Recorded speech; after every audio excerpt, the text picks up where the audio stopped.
আমারে দেখে কি মনে হয় আমি জারুয়ালি?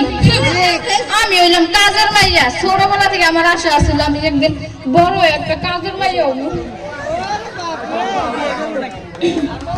ফুলি, এই ফুলি কোথায় গেলি? এদিকে আয়। এই মেম সাহেবটা খালি আমারে ডাহে আর ডাহে, শান্তি মতো একটু কাজও করতে দেয়। কি রে কই গেলি? এদিকে আয়। কি করবেন তাড়াতাড়ি কান, আমার আবার কাজ আছে, মেলা কাজ হয়ে আছে, তাড়াতাড়ি কান। এই যে শোন, শেলফের উপরে আমি অফিসে যাচ্ছি, শেলফের উপরে এই যে কেরোসিন তেলের ইয়া রাখা আছে, আর এই যে চুলাতে দিয়ে ভালোভাবে আগুন জ্বালাবি, আর ওই যে বালতিতে কাপড় ওগুলো যেন ভালোভাবে ধুই সাবান দিয়া। আচ্ছা, আপনি কোনো পেনশনই করেন না? টেনশন কেন রে? টেনশন ওই যাই হোক, একটা হইলেই হইছে। আসুন, আমার দুই বান্ধবী আসবে, তাদের জন্য খাওয়া দাওয়া কোনো কমতি না হয়। আচ্ছা, আর এই যে 50 লাখ টাকা চেক, এটা আমার বান্ধবীরা আসলে দিবি, আর ফকির টুকরা